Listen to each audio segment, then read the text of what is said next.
dalawit sambahin, siya ang Panginoon.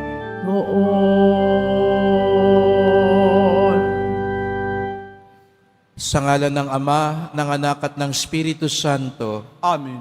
sumainyo ang Panginoon. At sumaiyo rin. Mga kapatid, tinipon tayo bilang angkan ng Diyos upang sama-sama tayo mag-alay at magpasalamat sa ating Ama sa langit sa pamamagitan ng ating mahal na Poong Jesus Nazareno, ang ating tagapagligtas, ang ating kataas-taasang pari. Upang tayo maging marapat gumanap sa banal na pagdiriwang, aminin natin at pagsisihan ng ating mga kasalanan. Panginoong Hesus, Ikaw ang daan patungo sa kaharian ng Ama. Panginoon, kaawaan mo kami. Panginoon, kaawaan mo kami. Kristo Hesus, Ikaw ang katotohanang magpapalaya sa amin. Kristo, kaawaan mo kami. Kristo, kaawaan mo kami. Panginoong Hesus, Ikaw ang aming buhay at muling pagkabuhay.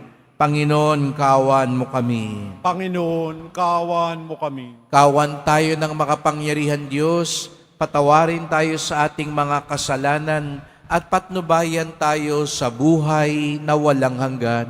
Amen. Manalangin tayo.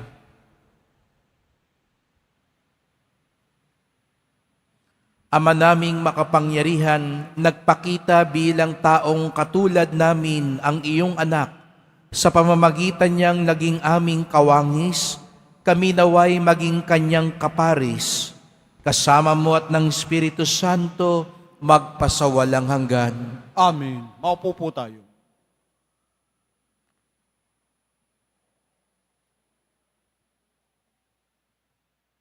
Pagbasa mula sa unang sulat ni Apostol San Juan. Minamahal kong mga kapatid, mag-ibigan tayo sapagkat mula sa Diyos ang pag-ibig. Ang bawat umiibig ay anak ng Diyos at kumikilala sa Diyos. Ang hindi umiibig ay hindi kumikilala sa Diyos, sapagkat ang Diyos ay pag-ibig. Inihayag ng Diyos ang kanyang pag-ibig sa atin nang suguin niya ang kanyang bugtong na anak upang magkaroon tayo ng buhay sa pamamagitan niya. Ito ang pag-ibig, hindi sa inibig natin ng Diyos, kundi tayo ang inibig niya at sinugo ang kanyang anak upang maging handog sa ikapagpapatawad ng ating mga kasalanan.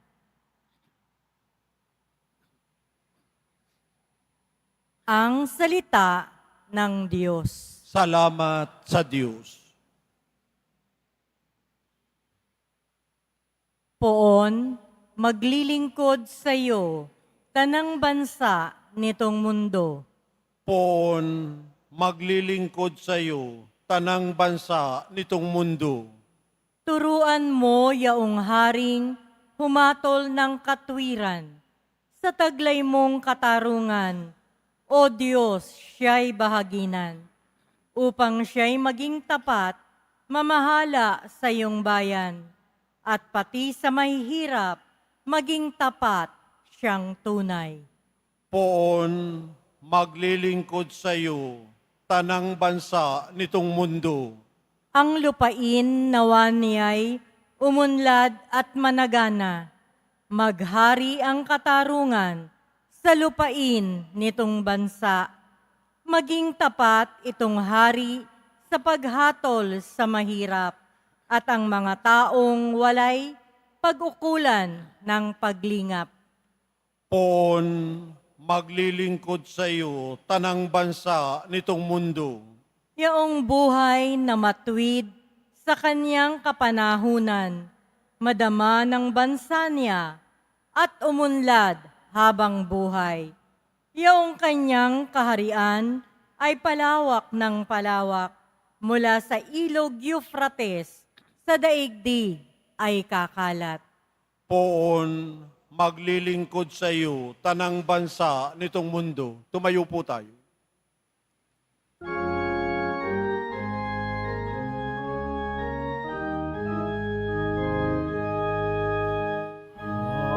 Hallelujah,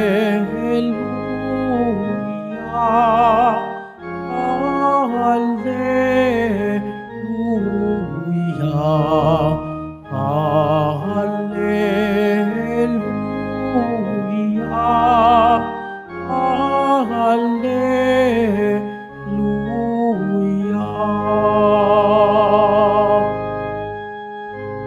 Ikaw, Kristo, ay sinugo upang sa dukay magturo, magpalaya sa bilanggo. Hallelujah, Hallelujah,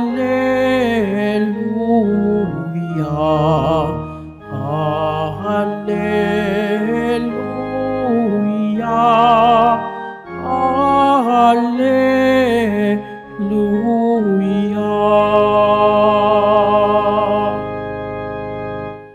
Sumainyo ang Panginoon. At sumayo rin. Ang mabuting balita ng Panginoon ayon kay San Marcos. Papuri sa iyo, Panginoon. Noong panahong iyon, nakita ni Jesus ang napakaraming tao. Nahabag siya sa kanila sapagkat para silang mga tupang walang pastol. At sila'y tinuruan niya ng maraming bagay. Nang dapit hapon na, lumapit sa kanya ang mga alagad at ang sabi, "Ilang ang puok na ito at malapit nang lumubog ang araw. Payaunin na po ninyo ang mga tao sa mga karatignayon at bayan upang makabili ng pagkain." Ngunit sinabi niya, "Kayo ang magbigay sa kanila ng makakain." Bibili po kami ng halagang 200 dinaryong tinapay upang ipakain sa kanila? Tanong ng mga alagad. "Ilan ba ang dala ninyong tinapay? Tingnan nga ninyo," wika niya. Pagkatapos tingnan ay kanilang sinabi, 5 po at 2 isda. Iniutos ni Jesus na ang lahat ay maupo ng pulu-pulutong sa damuhan. Kaya't naupo sila ng madaan at 5 Kinuha ni Jesus ang 5 tinapay at 2 isda, tumingala sa langit at nagpasalamat sa Diyos. Pinaghati-hati niya ang mga tinapay at ibinigay sa mga alagad upang ipamahagi sa mga tao. At pinaghati-hati niya ang 2 isda at ipinamahagi rin. Ang lahat ay nakakain at nabusog. Nang tipunin ng mga alagad ang lumabis na hati-hating tinapay at isda, nakapuno sila ng 12 bakol. Sa mga nasikain, 5,000 ang mga lalaki. Ang mabuting balita ng Panginoon. Pinupuri ka namin, Panginoong Heso Kristo. Maupo po tayo. Magandang umaga sa lahat at maligayang pagdating sa tahanan ni Jesus Nazareno. Ngayong mga araw po ng pista, napapalibutan na tayo ng mas maraming tao. Pero sa dami nga ng mga tao, natanong ba natin, ano kaya ang hinahanap nila? Ano kaya ang hinahanap mo? Sa ating ebanghelyo ngayong araw, narinig natin na napakaraming tao ang sumunod kay Jesus. Pagod sila, gutom, at tulad natin, naghahanap ng higit pa sa buhay. Nakita ito ni Jesus at nahabag siya sa kanila. Hindi niya sila tiningnan bilang abala o disturbo, kundi bilang mga tupang walang pastol. mga individual na tao na may mga nangangailangan. Dito po sa Quiapo, parang ganito rin ang eksena, di ba? Di pa ngayon, pero mamaya, napakaraming tao na ang nagtitipon. Kagabi po, nagumpisa na rin ang pahalik sa Quirino Grandstand. Ayun po, may nagpipila na rin po doon. Patuloy na ang dumadagsa upang ipagdiwang ang piyesta ng Nazareno. Marami po ang nandito para magpasalamat kay Jesus Nazareno para sa mga biyayang natanggap. Pero marami rin ang tulad ng mga tao sa Ebanghelyo na may mabibigat na dinadala, naghahanap ng kagalingan, himala o pag-asa. Ang bawat isa ay may dalang malalim ng pagkakagutom para sa pisikal na pangailangan o kahulugan sa buhay. Ngayon narinig natin rin sa Ebanghelyo na hindi lang naawa si Jesus sa kanila, kundi kumilos din siya. Tinuruan niya ang mga tao ng maraming bagay. Pinapakain niya ang kanilang kaluluwa sa salita ng Diyos. Hindi ba ito rin yung ginagawa natin sa bawat misa? Tuwing nakikinig tayo sa salita ng Diyos, hindi lamang sa pagbasa, kundi pati na rin sa humiliya, pati na rin sa buong misa. Pero hindi lang si Jesus tumigil doon. Nung ipaalala ng mga alagad na gutom na ang mga tao, hinamon niya sila, bigyan ninyo sila ng makakain. Ang hamong ito ay hindi lang para sa mga alagad, kundi para sa atin rin. Habang naririto tayo para sa pista, madali lang mag-focus tayo sa ating sariling debosyon, ating panata, sa ating dasal, sa ating sakripisyo. Pero hinihiling din ni Jesus na tumingin tayo sa iba. Sa dami nga ng tao dito, ilan kaya ang nangangailangan ng ating tulong? Ilan kaya ang gutom? Hindi lang sa pagkain, kundi sa pag-asa. At ano kaya ang miambag natin upang sila'y mapakain? Bigyan ninyo sila ng makakain, sabi ni Jesus. Hindi ba ito ang tawag niya sa ating lahat? Pero paano natin ito magagawa? Paano tayo makabigay kung tayo rin ay may kakulangan, di ba? Ito rin ang tanong ng mga alagad. Anong sinabi nila? 5 tinapay lang po at 2 isda ang meron kami. Paano ito magkasa sa 1,000? Ngunit kinuha ito ni Jesus, ang maliit na alay nila, pinasbasan at pinarami upang mapakain ang 1,000. Ganito rin ang ginagawa ni Jesus araw-araw sa ating misa, sa Eucharistia. Dinadala natin sa altar ang simpleng tinapay at alak at ito'y binabago niya upang gawing kanyang katawan at dugo. Ang espiritual na pagkain na nagbibigay lakas sa atin. Pinapaalala sa atin ng Eucharistia na si Jesus ang pinagmulan ng awa at pagkalinga. At sa parehong paraan, tinatawag din tayo na ialay ang anumang meron tayo. Walang maliit na alay kapag inilagay ito sa kamay ni Jesus. Kahit simpleng bagay, oras para makinig, isang ngiti, isang baso ng tubig, ay kayang gamitin ni Jesus upang magbigay buhay sa iba. Kaya ang tanong, ano kaya ang kaya mong ialay? Bilang mga deboto ni Jesus Nazareno, kailangan nating pagnilayan kung ano ang ibig sabihin ng sumunod sa Kanya. Si Jesus na tinatanggap natin sa banal na komunyon ay ang parehong Jesus na nagpakain sa 1,000 tao.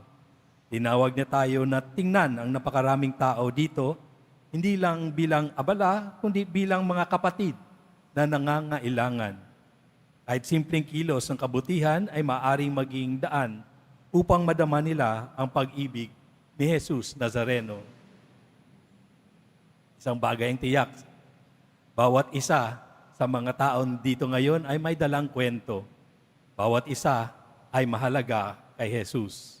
Kaya tanungin natin ang ating sarili, paano ko maipapakita ang pag-ibig ni Jesus Nazareno sa iba, kahit sa simpleng paraan? Narinig natin sa unang pagbasa na sinabi doon, ito ang pag-ibig. Hindi sa inibig natin ang Diyos, kundi tayo mismo, tayo ang inibig niya at sinugo ang kanyang anak upang maging handog sa ikapapatawad ng ating mga kasalanan. Ang pag-ibig ng Diyos ay hindi makasarili. Ito ay buhay na nagbibigay ng sarili. Tulad ng pagpapakain ni Jesus sa libo-libong tao, pinapakain din niya tayo sa Eucharistia upang tayo rin ay maging pagkain para sa iba. Sinabi ni Jesus, bigyan ninyo sila ng makakain. Ito ang kanyang panawagan sa atin na makibahagi sa kanyang misyon, hindi lang sa pagbibigay ng pisikal na pagkain, kundi sa pagbabahagi ng pag-asa at pag-ibig na nagmumula sa Kanya. Habang ipinagpatuloy natin ang ating misa ngayon, pagnilayan natin, ano ang kaya kong ialay kay Jesus Nazareno? Tulad ng 5 tinapay at 2 isda, ialay natin ang anumang meron tayo, kahit gaano kaliit, at magtiwala na paramihin ito ni Jesus upang alagaan ang Kanyang bayan. Amen.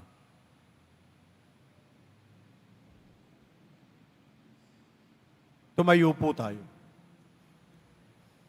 Mahal ko mga kapatid, ang Diyos lamang ang makatutugon sa pagkagutom ng puso at kaluluwa. Kaya idulog natin sa Kanyang ating mga pangangailangan. Ang ating tugon, Banal na Pastol, pakanin mo ang iyong bayan. Banal na Pastol, pakanin mo ang iyong bayan. Ang simbahan naway maimulat sa mga kasapi nito ang pagkagutom at pagkauhaw sa tinapay ng buhay na walang hanggan. Manalangin tayo. Banal na Pastol, pakanin mo ang iyong bayan. Atin nawang maunawaan na ang mga hinahanap ng puso ay hindi matutugunan ng paghahangad sa makamundong tagumpay o material na bagay. Manalangin tayo. Banal na Pastol, pakanin mo ang iyong bayan. Ang mga nagsasayang ng kanilang panahon sa walang silbing paghahanap ng kaligayahan sa maling paraan, naway matagpuan ang tamang landas at layunin nila sa buhay. Manalangin tayo. Banal na Pastol, pakanin mo ang iyong bayan. Ang mga may karamdaman at kapansanan, naway itaguyod at aliwin ng kanilang pamilya at mga kaibigan. Manalangin tayo. Banal na Pastol, pakanin mo ang iyong bayan. Ang mga namayapa na ay makasalo nawa sa walang hanggang piging sa langit. Manalangin tayo. Banal na Pastol, pakanin mo ang iyong bayan. Tahimik nating idulog ang iba pa nating kahilingan.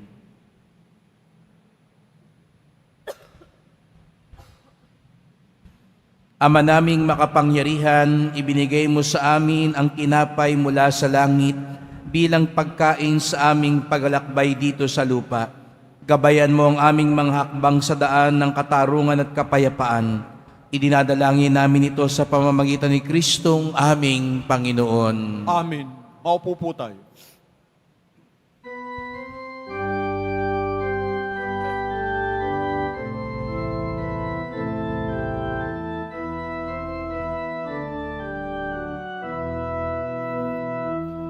Ako ay isang batang pastol na patungo sa Belén.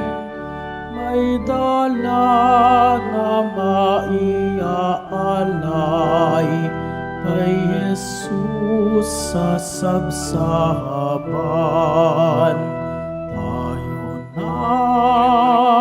Tayo na sa Belén, tayo na sa Belén, at doon kay sarap mag-awitan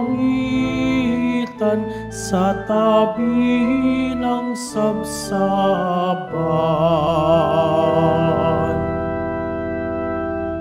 Tumayo po tayo. Manalangin kayo mga kapatid upang ating paghahain ay kalugdan ng Diyos Amang makapangyarihan. Tanggapin nawa ng Panginoon itong paghahain sa iyong mga kamay, sa kapurihan niya at karangalan, sa ating kapakinabangan at sa buong sambayan na niyang banal. Ama naming lumikha, tanggapin mo ang aming inihahaing mga alay, upang ang pag-ibig mong aming ipinagdiriwang ay siya naming ngayong mapagsalusaluhan sa pamamagitan ng Jesucristo, kasama ng Espiritu Santo, magpasawalang hanggan. Amen. Sumainyo ang Panginoon. At sumayo rin. Itaas sa Diyos ang inyong puso at diwa. Itinaas na namin sa Panginoon. Pasalamatan natin ang Panginoong ating Diyos. Marapat na siya ay pasalamatan. Ama naming makapangyarihan, tunay ngang marapat na ikaw ay aming pasalamatan sa pamamagitan ni Jesucristo na aming Panginoon, sa katauhan ng iyong isinugong Mesiyas, nahayag sa amin ang katuparan ng iyong balak. Ngayon nga ay iyong ipinakikita sa tanan ang liwanag na tumatanglaw sa sangkatauhan sa pagpapahayag ng anak mong ginigiliw na siya ay hindi naiiba sa amin. Minarapat mong sa pagkatao nami magningning ang kariktan ng kadakilaan niyang di magmamaliw.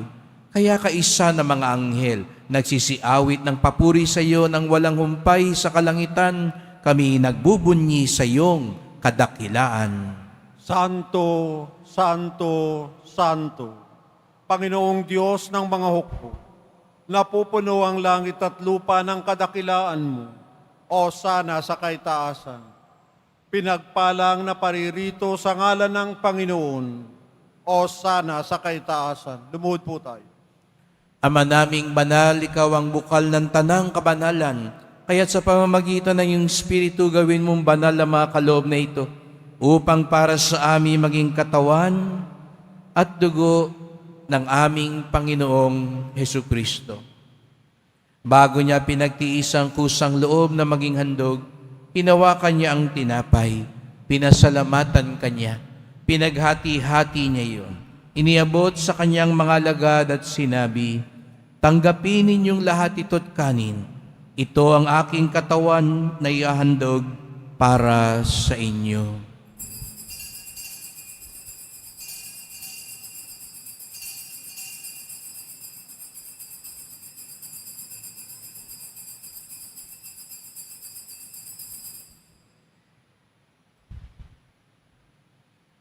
Gayon din naman nang matapos ang hapunan, hinawakan niya ang kalis, muli kanyang pinasalamatan.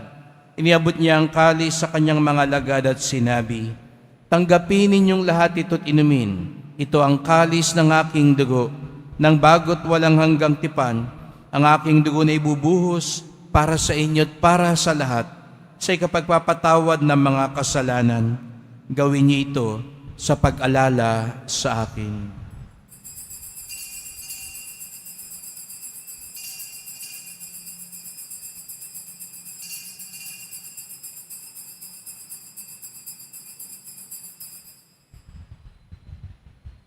Tumayo po tayo. Ipagbunyi natin ang misteryo ng pananampalataya. Si Kristo'y namatay, si Kristo'y nabuhay, si Kristo'y babalik sa wakas ng panahon. Ama, ginagawa namin ngayon ang pag-alala sa pagkamatay at muling pagkabuhay ng iyong anak. Kaya tinaalay namin sa iyo ang tinapay nagbibigay buhay at ang kalis na nagkakaloob ng kaligtasan. Kami nagpapasalamat dahil kami iyong minarapat na tumayo sa harap mo para maglingkod sa iyo. Isinasamo namin kaming magsalo-salo sa katawan at dugo ni Kristo ay mabuklod sa pagkakaisa sa pamamagitan ng Espiritu Santo. Ama, lingapin mo ang iyong simbahang laganap sa buong daigdig. Puspusin mo kami sa pag-ibig kaisa ni Francisco na aming Papa, ni Jose naming Obispo at ng Tanang Kaparian. Alalahanin mo rin ang mga kapatid naming nahimlay na may pag-asang sila'y muling mabubuhay. Gayon din ang lahat ng mga pumanaw. Kawan mo sila at patuloyin sa iyong kaliwanagan. Kawan mo at pagindapating kaming lahat na makasalo sa iyong buhay na walang wakas, kaisa ng mahal na Birheng Maria, Ina ng Diyos, ng kabiyak niyang pusong si San Jose, ni San Juan Bautista, ng mga apostol at lahat ng mga banal na namuhay dito sa daigdig ng kalugod-lugod sa iyo, Maipagdiwang nawa namin ang pagpupuri sa ikararangal mo sa pamamagitan ng iyong anak na aming Panginoong Jesucristo. Sa pamamagitan ni Kristo, kasama niya at sa Kanya, ang lahat ng parangal at papuri ay sa iyo, Diyos Amang makapangyarihan, kasama ng Espiritu Santo, magpasawalang hanggan. Amen. Buong galang tayong tumawag sa ating Ama sa langit. Ama namin, Sumasalangit ka, sambahin ang ngalan mo, mapasa amin ang kaharian mo, sundin ang loob mo dito sa lupa para nan sa langit.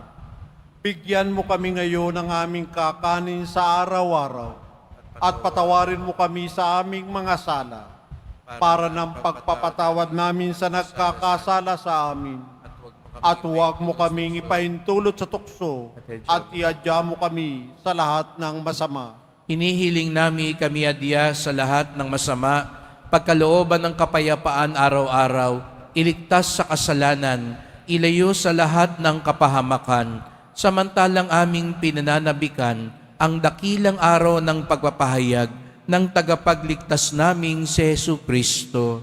Sapagkat iyo ang kaharian at ang kapangyarihan at ang kapurihan, magpakailanman. Amen. O Panginoong Jesucristo, sinabi mo sa iyong mga apostol, at ngayon sinasabi mo sa amin lahat dito, kapayapaan ang iniiwan ko sa inyo, ang aking kapayapaan ay binibigay ko sa inyo. Tungayan niyo pong aming pananampalataya, huwag pong aming mga kasalanan, at pagkalooban kami ng kapayapaan at pagkakaisa, ayon sa iyong kalooban, kasama ng Espiritu Santo, magpasawalang hanggan. Amen. Ang kapayapaan ng Panginoon ay laging sumainyo. At sumaiyo rin. Magbigayan kayo ng kapayapaan sa isa't isa.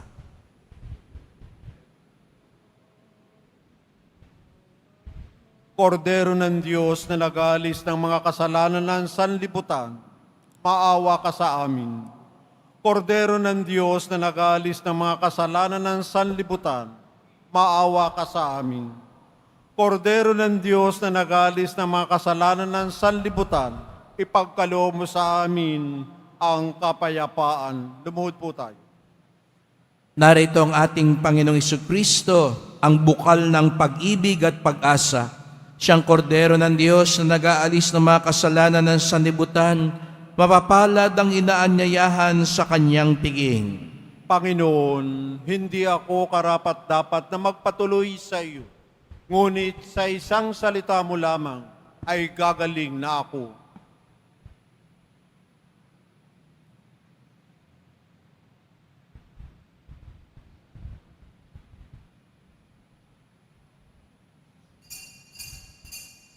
Para sa lahat ng tatanggap ng banal na komunyon, sasagot po tayo ng amin. Pagkasabi ng pari o ng lay minister ng katawan ni Kristo at isubo agad sa bibig bago umalis sa harapan ng pari o lay minister. Sumunod po tayo.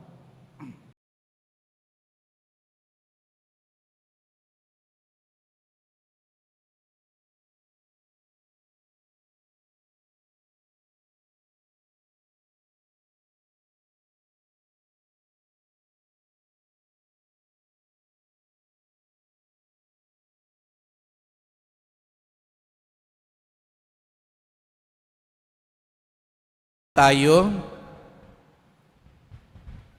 Ama naming mapagmahal, ang ipinagkaloob mong aming pinagsaluhan ay mapakinabangan nawa namin araw-araw upang sa pagtanggap namin sa iyong ibinigay, kami pagindapating maging hain sa iyo kailanman sa pamamagitan ni Jesucristo kasama ng Espiritu Santo magpasawalang hanggan. Amen.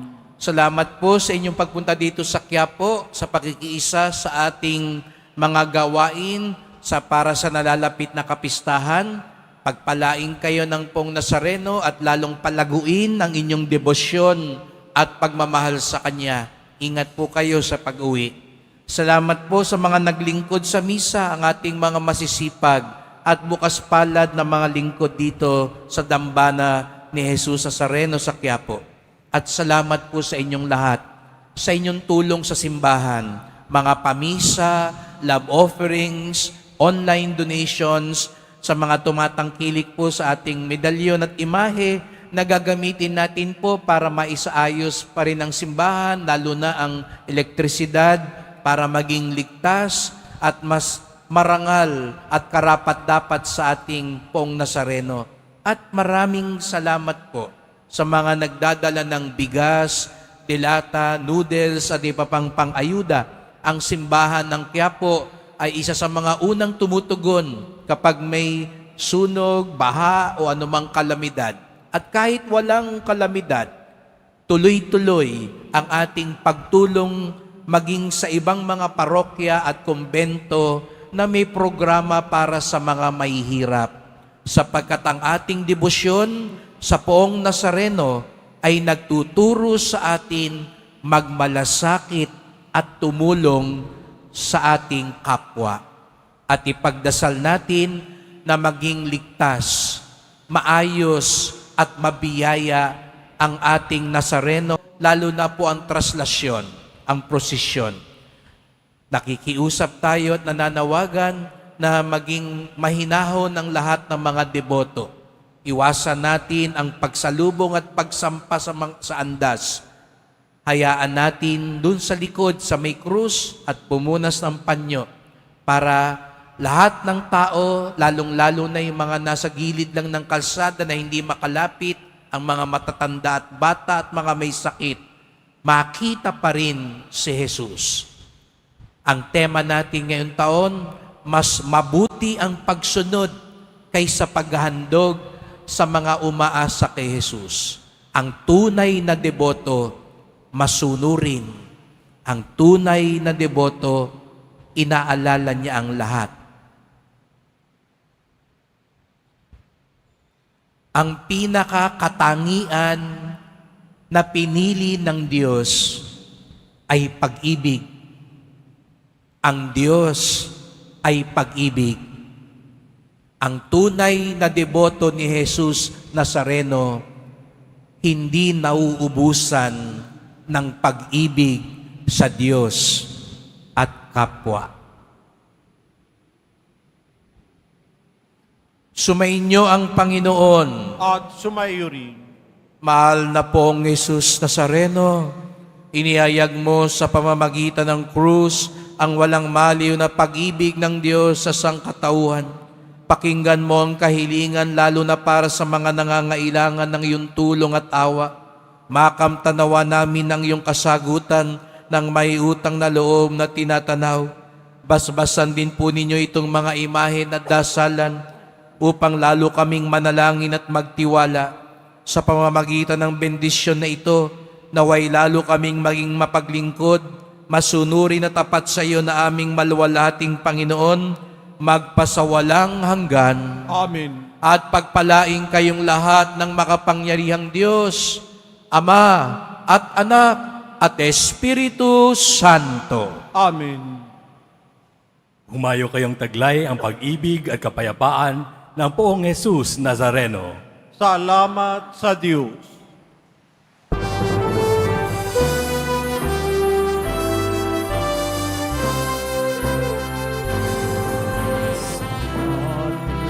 Jesus Nazareno, sinasamba ka namin. Inutubo ka namin, alam mo aming buhay at kalikasan. Padre Jesus Nazareno, iligtas mo kami sa kasalanan. Ang krus ng kamatayan ay sagusag ng aming kalikasan. Padre Jesus Nazareno, narangal ka namin. Nuestro Padre Jesus Nazareno, niluwalhati ka namin. Nuestro Padre Jesus Nazareno, dinaraan ka namin. Nuestro Padre Jesus Nazareno,